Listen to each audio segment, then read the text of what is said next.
Hey everyone, welcome to today's Explainer. Today, we are taking a hard look at something literally almost all of us have romanticized at some point, right? The powerful, almost magical myths of first love and destiny. We're going to break down the actual mechanics of human connection, moving way past the fairy tales to look at what really makes relationships work. And, crucially, why some just burn out so fast. Okay, let's dive into this. Does love at first sight actually last? I mean, it's the ultimate universal fantasy, isn't it? That instant perfect connection where your eyes meet across a crowded room and suddenly you just know. But as you'll see from the data and the sources we're analyzing today, that powerful, overwhelming spark, it might actually be the biggest warning sign of the whole shebang. So today, we're looking at what I like to call the blueprint of connection. We'll be covering the myth of fated love, the danger of 100% emotion, the 30% distancing rule, the 70% completion principle, and finally, the truth about first love. All right, part 1, the myth of fated love and reevaluating destiny. You know, society has practically hardwired us to believe in the one. You know, a singular, magical soulmate destined for us since the dawn of time. But our source gives us a much more grounded, realistic perspective. It redefines destiny not as some single romantic target, but as a series of energetic connections. Over the course of our lives, we're bound to meet multiple people across different eras. It's just the law of energy, really. We encounter different individuals to help each other grow, share our energy, and kind of balance out our karmic scales. It's not about a magical force guaranteeing you're happily ever after with one specific predetermined person. Instead, it's all about active choice. You're presented with people who align with your current energy, and, well, you have to put in the actual effort to cultivate that connection. Honestly, just waiting around for a singular fated destiny actually takes away your own personal agency. Moving on to part 2, the danger of 100% emotion and the trap of instant sparks. So if real destiny requires active choice and effort, what exactly happens when we meet someone and immediately click with zero effort? We're all taught that feeling 100% attraction immediately is the ultimate goal, right? But according to the source material, this 100% emotional spike is actually a massive red flag. When you feel that absolute spark right off the bat, a really dangerous psychological shift happens. Because everything feels so effortless and perfect, you just stop trying. Your expectations skyrocket, and if the other person doesn't maintain that impossible standard of perfection, disappointment sets in instantly. It's pretty much a recipe for fast, explosive burnout. Think of it this way. Imagine you're absolutely starving, like you haven't eaten a thing all day. If you immediately scarf down heavy, greasy fried chicken, which perfectly represents that 100% intense romantic spark, you are absolutely going to get physically sick. Your body simply can't process it. A wise person, when they're starving, paces themselves. They soothe their stomach slowly with some light porridge first, letting their system adjust. Well, relationships operate on the exact same logic. If you gorge on 100% emotion right out of the gate, your connection is going to crash. Which brings us to part 3, the 30% distancing rule and managing your energy. So what does this all mean? How do we avoid this emotional crash? Well, the rule is surprisingly precise and honestly a bit counterintuitive. If you meet someone and you click 100% immediately, like if you're completely head over heels blinded by how much you like them, you must deliberately step back exactly 30%. So the crucial point here is understanding that this isn't about playing games. Not at all. It's about relationship science and energy management. Step 1 is feeling that instant spark. Step 2 is definitely the hardest part, consciously and deliberately pulling back 30%. And step 3 is allowing the connection to cool down just enough so we can build safely.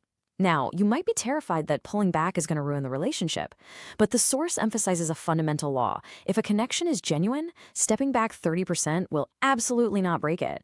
The mutual gravity is still there. All you're doing is preventing that explosive burnout and giving yourselves the necessary space to build a solid foundation. Okay, part 4, the 70% completion principle. Let's talk about the sweet spot. And this brilliantly illustrates our next point. The absolute sweet spot for a new relationship is a 70% baseline of attraction and compatibility. But why is 70% the magic number? Well, because it intentionally leaves a 30% empty slice.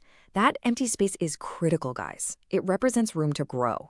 When you start at 70%, both partners intuitively recognize that things are great, but, not quite finished.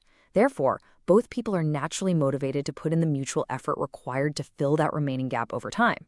This active effort is literally the secret to 70% relationship completion. When we compare these two starts, it's super clear. The 100% start puts you at the absolute peak. There is literally nowhere to go but down. Expectations are sky high, mutual effort drops to zero, and you burn out fast. But on the flip side, look at the 70% start. You have room for growth. You both actively try to bridge the gap, putting in the daily, steady effort that actually sustains a long-term bond. A 70% connection practically guarantees longevity because it requires active participation rather than just passive expectation. Now for our final section, part 5, the truth about first love, or as I like to call it, unripened illusions. Now that we deeply understand the mathematics of connection and the undeniable dangers of 100% emotion, let's apply this entire framework to the ultimate romantic myth. We heavily romanticize first love, but what is it really? The source defines first love quite bluntly as puppy love, an unripened illusion. It almost always happens before our eyes are truly open to the complexities of the adult world. Because it happens in this state of immaturity, it's based entirely on superficial traits. We fall deeply into that dangerous 100% emotion, specifically because we're completely blind to the other person's actual flaws. Now, what's really interesting about this is the contrast. Think about why young people so often have their first massive crush on their polished, perfectly dressed school teacher, rather than someone they know intimately, like, I don't know, a cousin who visits the house. It's because at home you see the unvarnished reality. You see the unwashed hair, the gross habits, the bad moods. But the teacher? The teacher only presents a highly curated, perfectly groomed version of themselves. First love is entirely dependent on this curated, flawless presentation. Because it's built on incomplete information, first love completely lacks the grit of daily living and real-world friction.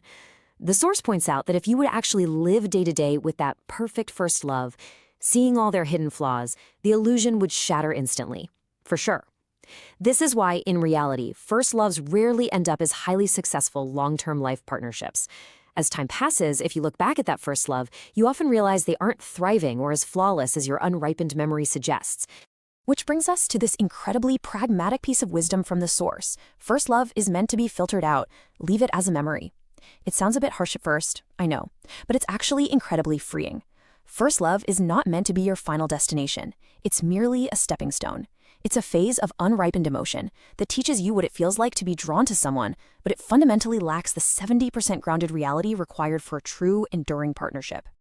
So as we wrap up this explainer, I want to leave you with a crucial question to reflect on regarding how you pace your own connections. Are you doing the hard, consistent work of building a 70% reality, or are you still out there chasing a 100% illusion?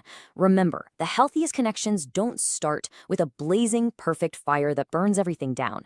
They start with just enough warmth to make you want to add logs to the fire, together, day after day.